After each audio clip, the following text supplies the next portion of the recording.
Do you know that nearly 90% of people will experience at least one major life crisis before they turn 50? That's 9 out of 10. Think about it. Tough times aren't the exception, they're the rule. They don't ask for permission or knock politely before entering your life. They arrive unannounced, flipping your world upside down. You've felt it. We all have. And when you're in the thick of it, when the world feels like it's closing in, the question always comes down to this: how do I keep going? The ancient Stoics asked themselves the same question centuries ago. They lived in chaotic times, surrounded by uncertainty, injustice, and suffering.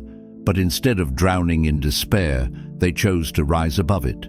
They developed tools, mental frameworks, to help navigate life's harshest storms. These tools weren't abstract theories meant for scholars. They were practical, grounded, and deeply human. The Stoics left us mantras, simple yet profound reminders that serve as guiding lights in life's darkest moments. What makes these mantras so powerful is their simplicity. They don't promise to erase pain, but they offer a way to face it, endure it, and grow from it. Whether you're reeling from a breakup, grappling with career uncertainty, or processing profound loss, Stoic wisdom offers clarity and strength. It cuts through the noise, bringing us back to what truly matters. In this exploration, we'll dive into 3 transformative Stoic mantras: Memento Mori, remember you will die; Amor Fati, love your fate; and the dichotomy of control, focus only on what you can control. Each one carries centuries of wisdom, yet their relevance in today's unpredictable world is striking. The Stoics didn't promise an easy life. What they offered were tools to navigate it well and even thrive. So let's take a closer look at these principles and uncover how they can guide us through life's inevitable storms. Before we begin, don't forget to subscribe and hit the notification bell so you never miss more transformative content. Let's get started.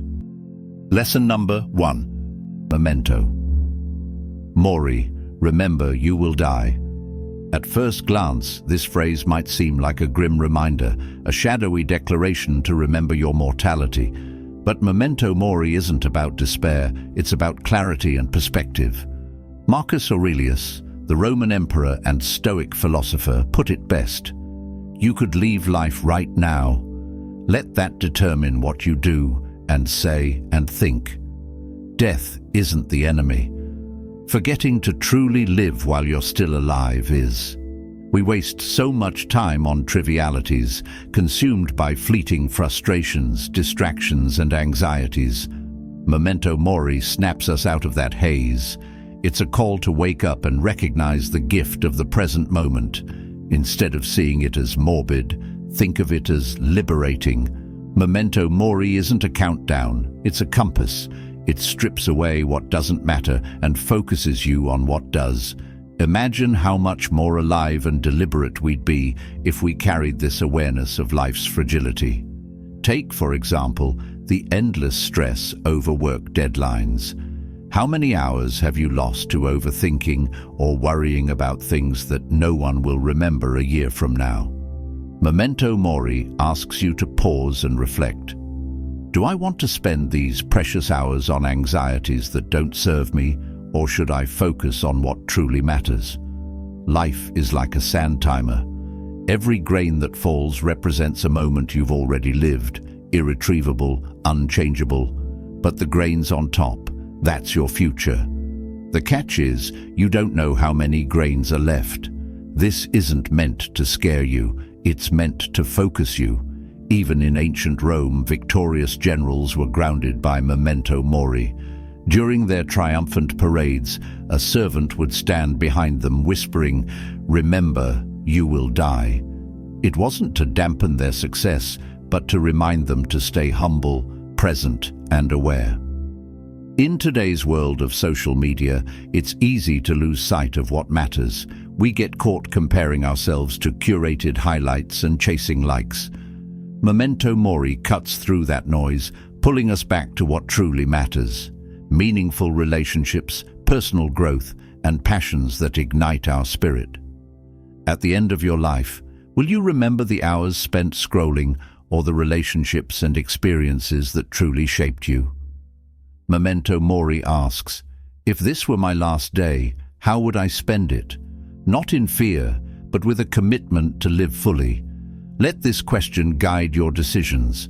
Are you holding on to grudges that drain you? Are you delaying what's important because you think there's always more time? Are you living by someone else's definition of success? Memento Mori isn't about fearing death. It's about using its inevitability as fuel to live a life of purpose, intention, and joy.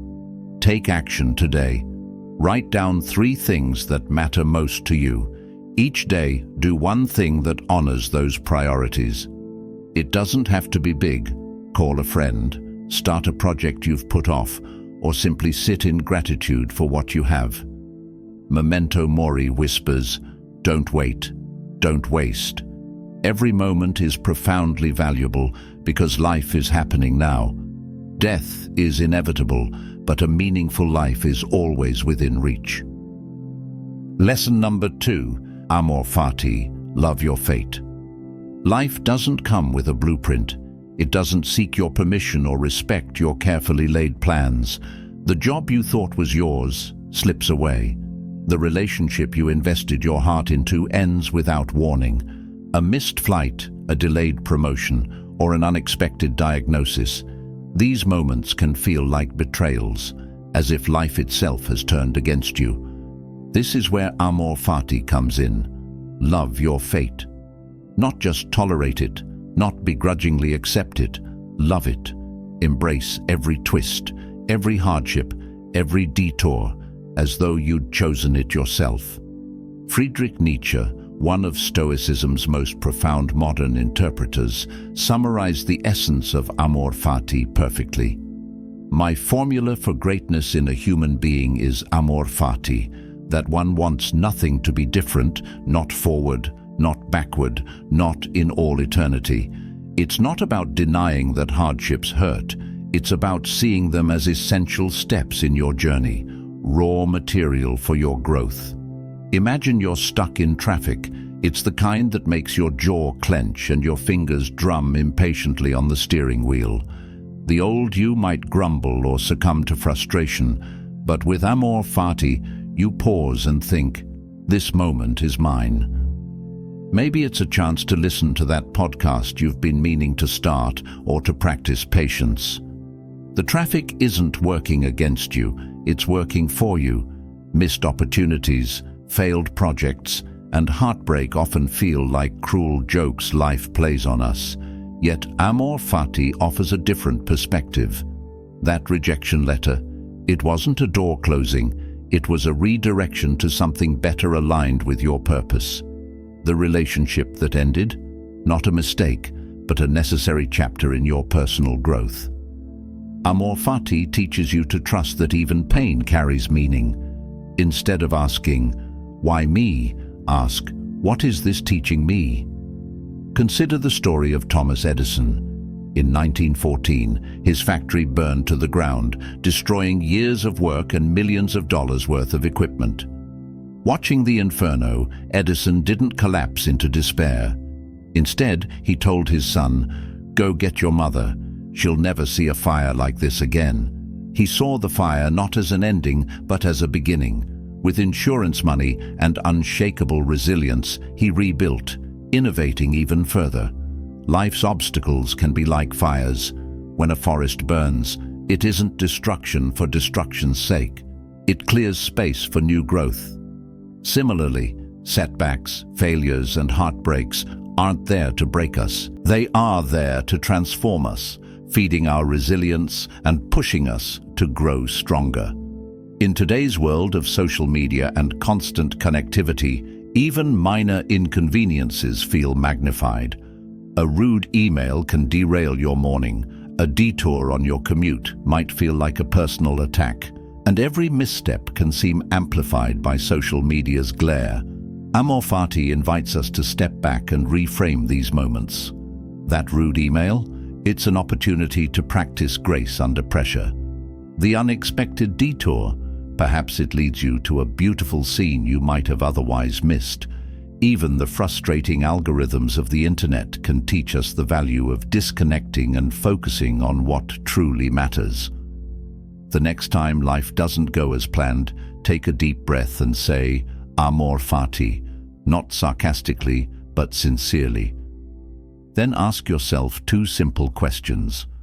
What can I learn from this? How can this make me better? Amor fati isn't about pretending that everything is perfect.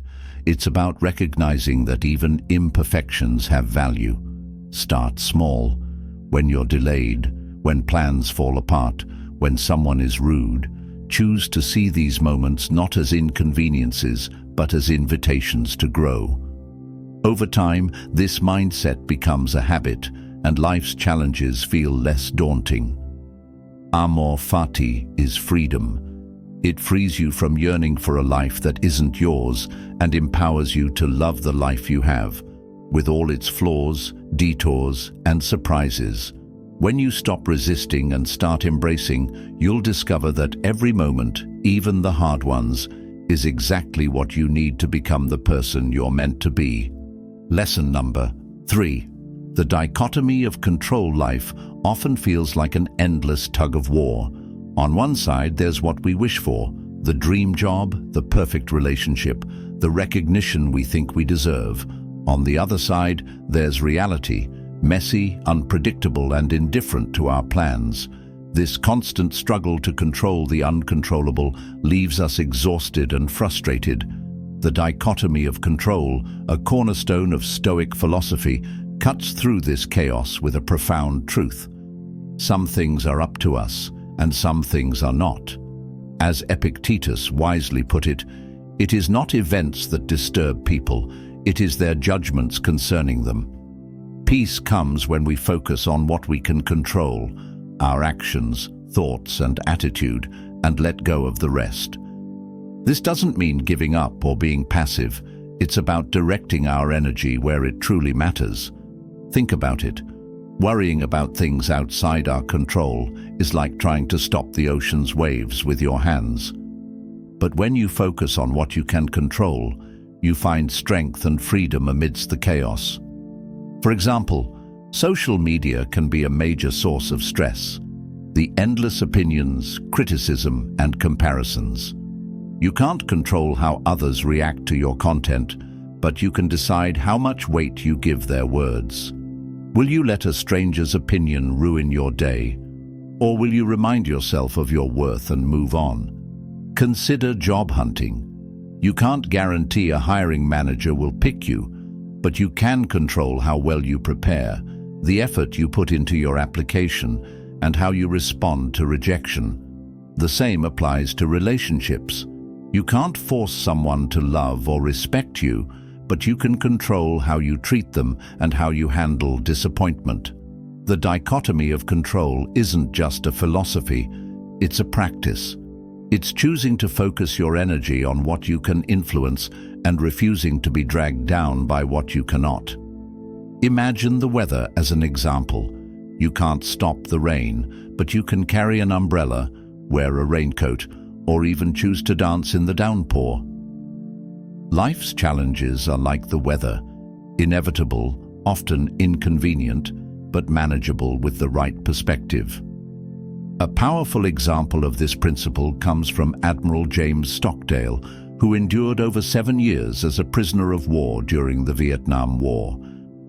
In his darkest moments, Stockdale focused not on the cruelty of his captors, which he couldn't change, but on his own actions and mindset. He stayed true to his values under unimaginable pressure.